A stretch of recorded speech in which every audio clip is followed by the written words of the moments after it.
लोगों ने कहा कि यहाँ बढ़ेंगे दाम और जायज है, दाम बढ़ना भी जायज ये है। मिसमैनेजमेंट के कारण नहीं है, सप्लाई चेन में ब्रेक के कारण है।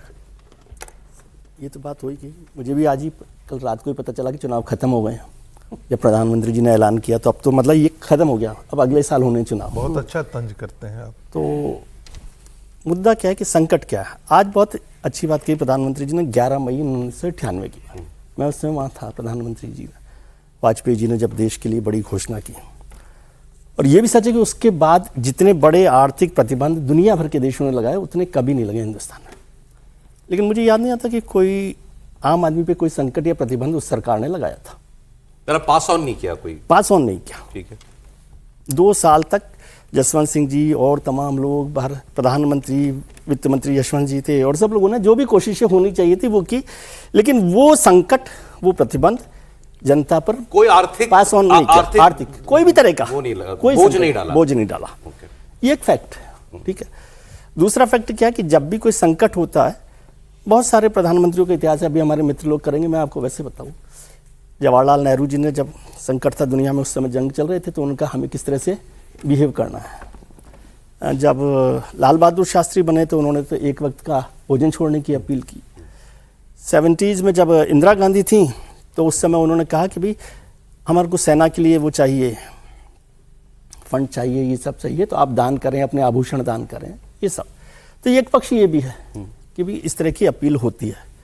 कोई इसमें मैं ये नहीं कह रहा कि प्रधानमंत्री जी अपील कर रहे हैं। प्रधानमंत्री ने इससे पहले भी किया, गैस की सब्सिडी छोड़ने की अपील की, वो छोड़ दी, वो ठीक है। और अपील करने में कोई ऐसी आपत्ति नहीं है।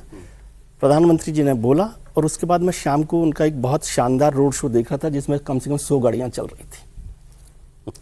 और कल प्रधानमंत्री जी 7 विदेश की यात्राओं पर जा रहे, 7 देशों की यात्रा पर जा रहे। 7 देशों की यात्रा तो समझ में आती है, प्रधानमंत्री जी की जिम्मेदारी है, जो देश का काम होगा, दुनिया का काम होगा।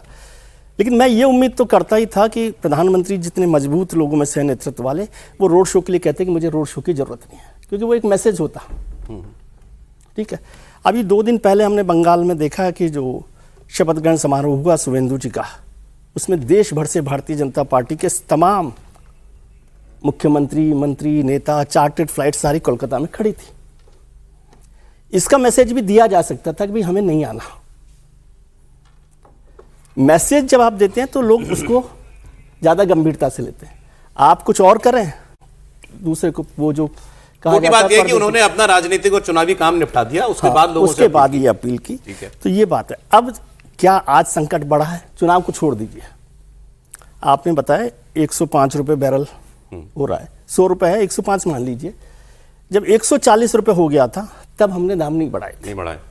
आज जंग भी नहीं चल रही, जंग खत्म है, एक तरह से सीज फायर हो गया है, आना जाना भी चल रहा है, ये सब चल रहा है। तो क्या ऐसी वजह है कि जिसकी वजह से हमें तेल के दाम बढ़ाने पड़ रहे हैं? ऐसा कहा किसी ने नहीं है सर, ये अनुमान है। ये तो अभी 2 दिन में, अरे प्रधानमंत्री जी ने जो मैसेज दिया है, मैं बता रहा हूँ, वो उन्होंने आपको बहुत गंभीरता से चेताया है कि हार्ड डेज आर कमिंग। इन्होंने, इन दोनों का तो मानना है बढ़ेंगे दाम, आपका मानना है बढ़ेंगे दाम? 100% बढ़ेंगे। ठीक है।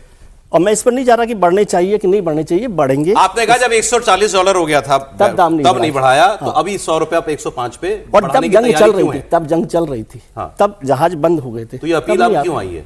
हाँ, तो वही कह रहा हूँ ना कि अपील क्यों अब आई है। और ये सब चीजें, सोना, ये सब ठीक है। अब मैं उसका सारा हिसाब बताऊं, वो भी मुझे पता है कि 6 लाख करोड़। आप भी वही कह रहे हैं कि भाई मैनेज जब कर लिया था तुमने, जब वर्स्ट को मैनेज कर लिया। मुझे हैरानी इस बात पर है कि जिस 11 मई का जिक्र किया गया, उससे बड़े आर्थिक प्रतिबंध इस देश में कभी नहीं लगे। सर एक सेकंड, समीर जी की बात लेके आ जाता हूं। हाँ समीर जी, आप बताइए, आपको भी लगता है कि ये भूमिका बन रही है देश में कुछ कंज्यूमर को पास ऑन करने का, ही बढ़ी हुई कॉस्ट? निश्चित रूप से जब तक केंद्र सरकार के हाथ पर, केंद्र सरकार ने कोशिश सुनिश्चित करने की कोशिश की कि आम जनता के ऊपर पेट्रोल डीजल के दाम के मार ना पड़े, और सरकार ने सब्सिडी भी उसके लिए दी, जिस तरीके से कोशिश की चुनाव के पहले।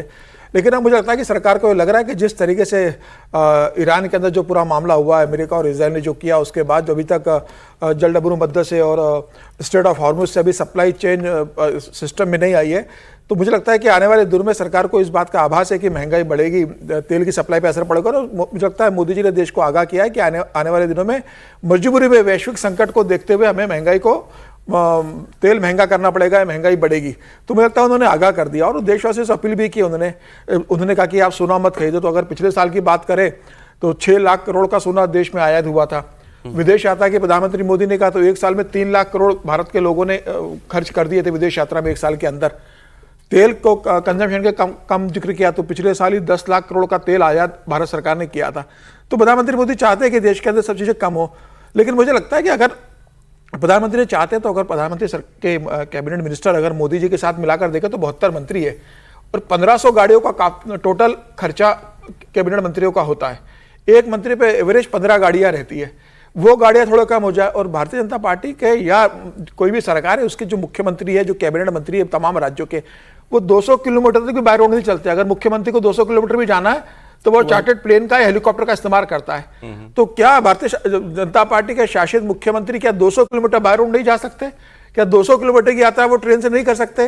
ये क्या जरूरी है कि सभी मुख्यमंत्री 200 किलोमीटर की यात्रा भी हेलीकॉप्टर से करें या चार्टर्ड प्लेन का उसके लिए इस्तेमाल करें? आप कह रहे हैं कि भाई सरकार को अगर वो ये करें बाय एग्जांपल उनको करना हाँ, चाहिए। निश्चित रूप से अगर आप देश की नैतिकता कब आती है आपके ऊपर? तब आता है कि जब आप करके दिखाओ कि ये मैंने करके दिखाया है, तो जनता पे इसका असर होता है कि नहीं हमारे देश की केंद्र सरकार ऐसे कर रही है, हमारे राज्य के मुख्यमंत्री जो 15-15 लेकिन आपको लगता है हालात ऐसे हैं? क्योंकि इनका सवाल जो था मैं उसका जवाब जानना चाहता हूं। इन्होंने कहा जब $140 को आपने एब्जॉर्ब कर लिया चुनाव की वजह से या कैसे भी, वो वर्स्ट था ना इस क्राइसिस का, वो आपने जब एब्जॉर्ब कर लिया तो आज तो $100 पर है। आज बताया जा रहा है कि भाई ये दुनिया का संकट इतना बड़ा है, क्या सरकार इसको भी आने वाले इसको भी एब्जॉर्ब किए जा सकती है क्या? नहीं, मुझे लगता है हरदीप पुरी जी का जो बयान है वो बहुत इस गंभीरता को इशारा करता है। उन्होंने कहा है कि पर डे तेल कंपनी को 1000 करोड़ का नुकसान हो रहा है और अभी तक 1 लाख करोड़ का नुकसान हो चुका है। कब बताया उन्होंने? कल उन्होंने बयान दिया हरदीप पुरी जी ने और कहा कि लगभग 1 लाख करोड़ का नुकसान अभी तक तेल कंपनी को हो चुका है और सरकार अब इस स्थिति में नहीं है कि यह घाटा तेल कंपनियां बियर कर सके। ये भी उन्होंने बोला। तो मुझे लग रहा है कि जो हरदीप पुरी जी का जो बयान है प्रधानमंत्री मोदी जी ने कहा है, यह स्पष्ट बता रहा है कि अब स्थिति बहुत सरकार के हाथ से निकल रही है और सरकार ये कह रही है कि भाई तेल कंपनी को राहत देने के लिए कुछ तो जनता को अपने ऊपर लेना पड़ेगा।